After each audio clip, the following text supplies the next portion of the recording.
একটা প্রশ্ন করতে চাই শুরুতেই। আচ্ছা, কি এমন হলো হঠাৎ শেখ হাসিনা পতন এবং পালিয়ে যাওয়ার ১ বছরেরও বেশি সময় পর কারো কারো হঠাৎ মনে হলো জাতীয় পার্টি শেখ হাসিনার কোলাবোরেটর, তাকে নিষিদ্ধ হতে হবে, তার নিষিদ্ধের জন্য আমাদেরকে আওয়াজ তুলতে হবে, কথা বলতে হবে। এটা রাজনৈতিক দল যেমন আছে, এমনকি অ্যাটর্নি জেনারেলকেও আমরা একই রকম আলাপ করতে দেখছি। নাহলে কি এটা হতে পারতো না, আওয়ামী লীগ যখন নিষিদ্ধ হচ্ছে তখন একই প্যাকেজে জাতীয় পার্টি সহ আরও যারা যারা আছে 14 দলের কথা বলছে, তাদের সবাইকে নিষিদ্ধ করার প্রচেষ্টা নেওয়া করে একসাথে শেষ করে ফেলার চেষ্টা করা উচিত ছিল না?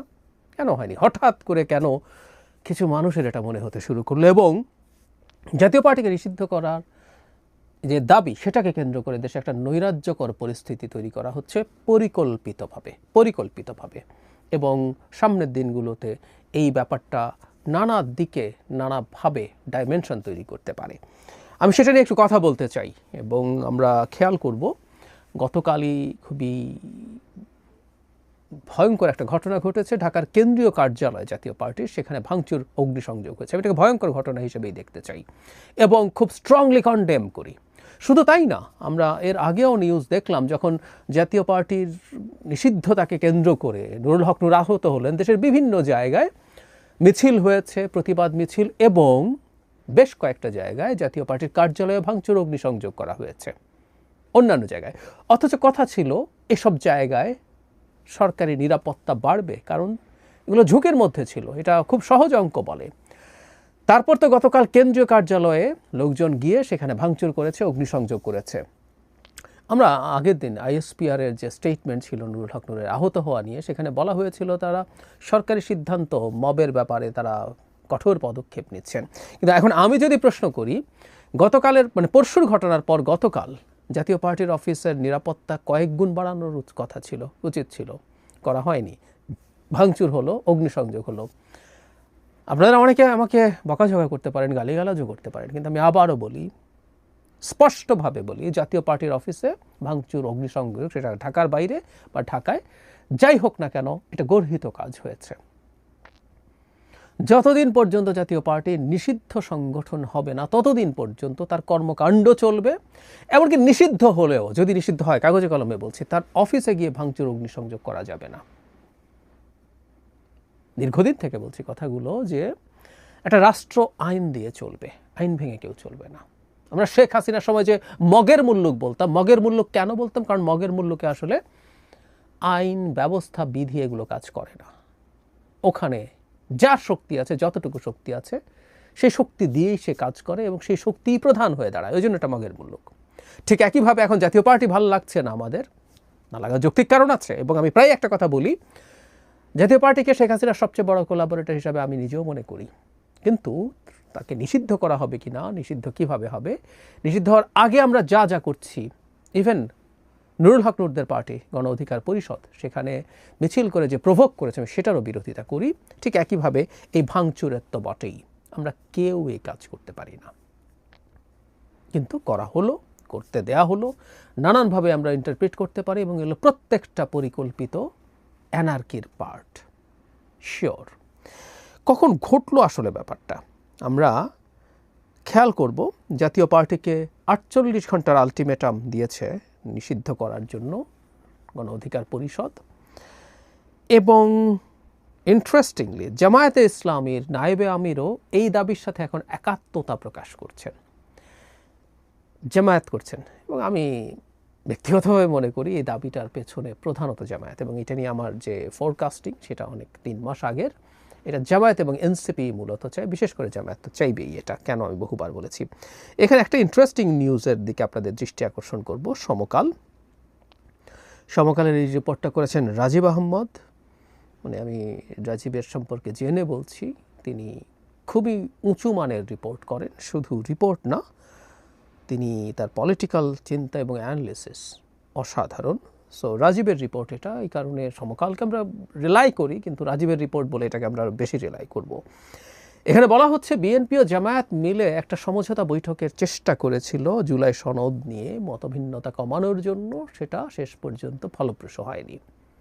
এবং জামায়াত তার সাথে আরও 6 দল, মোট 7টা দল একত্র হয়েছে। বিএনপির সাথে বসার আগে জামায়াত বসেছে কার কার সাথে? ইসলামী আন্দোলন, এনসিপি, গণ অধিকার পরিষদ, বাংলাদেশ খেলাফত মজলিস, এবি পার্টি এবং খেলাফত মজলিস। খেলাফত মজলিস এবং বাংলাদেশ খেলাফত মজলিস মানে দুটো দল আছে, সাথে এবি পার্টি, গণ অধিকার পরিষদ, এনসিপি, ইসলামী আন্দোলন, জামায়াত সহ বসে তারা একসাথে তাদের চিন্তার কথা শেয়ার করেছে, তারপর সেটা নিয়ে বিএনপির কাছে গেছে।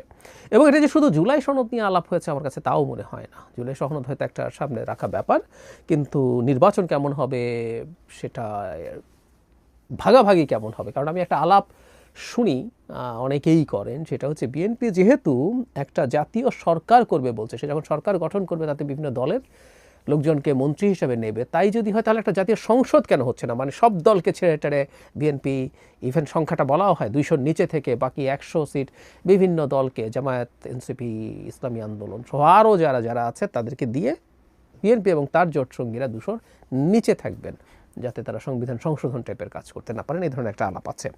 সো এই আলাপটাও হয়তো আলোচনা হয়েছে এবং সেটা যখন বিফল হয়েছে, এটা ইনফ্যাক্ট এই নুরুল হক নূরদের যে তারা যে পদক্ষেপ নিয়েছেন তার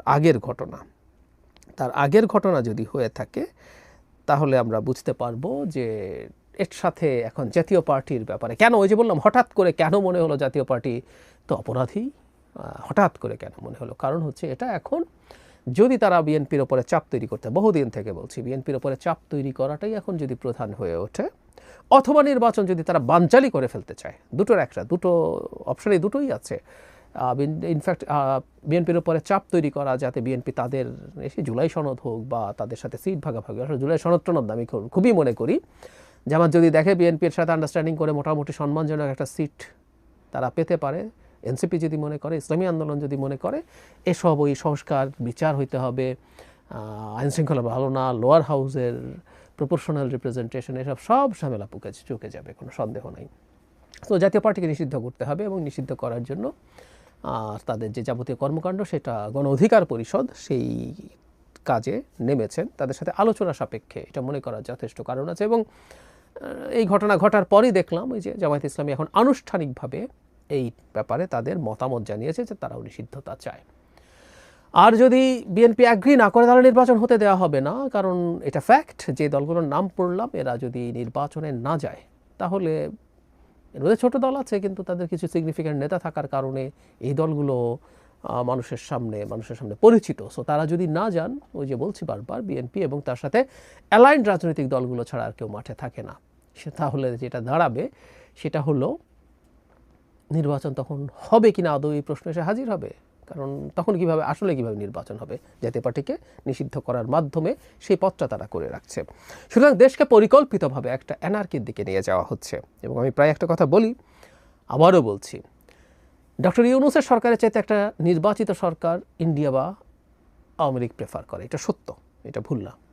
কিন্তু তার চাইতেও জরুরি কথা, তারা সবচেয়ে খুশি হয় বাংলাদেশ যদি একটা অ্যানার্কির মধ্যে ঢুকে যায়, বাংলাদেশ একটা নৈরাজ্যের মধ্যে ঢুকে যায়, বাংলাদেশে একটা কেওয়াস শুরু হয়, সেই কেওয়াস চলতে চলতে আমরা এমন জায়গায় পৌঁছে যাব তখন কেওয়াসের মধ্যে আওয়ামী লীগ ঢুকে আরও অনেক কিছু করে ফেলতে পারবে, ইন্ডিয়ান রয়ের এজেন্টরা ঢুকে অনেক কিছু করে ফেলতে পারবে। আমরা কেউ বুঝে কেউ না বুঝে বা কেউ পরিকল্পনার অংশ হয়ে আসলে এই পরিকল্পনাটাকে বাস্তবায়ন করার জন্যই মাঠে নামা হয়েছে। ফেব্রুয়ারির নির্বাচনকে কোনোভাবে যদি আনসার্টেন করার পরিস্থিতি তৈরি হয়, চোখ বন্ধ করে বলে দিতে পারি বাংলাদেশ খুবই দীর্ঘমেয়াদী একটা অ্যানার্কির মধ্যে ঢুকবে এবং এটা আমাদের স্টেটের সিকিউরিটিকে প্রশ্নের মুখে ফেলে দেবে। কেউ কেউ বলছেন একটা গৃহযুদ্ধ শুরু হয়ে যেতে পারে, না আমি সেটা ওভাবে দেখি না, কিন্তু এমন পরিস্থিতি তৈরি হবে, আমাদের সিকিউরিটি থ্রেট তৈরি হবে, অথবা এমন কিছু হবে যে আমাদের গণতান্ত্রিক ট্রান্সফরমেশন অনেক অনেক দূরে চলে যাবে। আবারও বলছি, জেনে না জেনে অথবা একেবারেই পরিকল্পনার অংশ হয়ে এই খেলায় অনেকেই নেমেছেন। আমাদের জনগণের এই খেলার প্রতি সতর্ক থাকা খুবই জরুরি।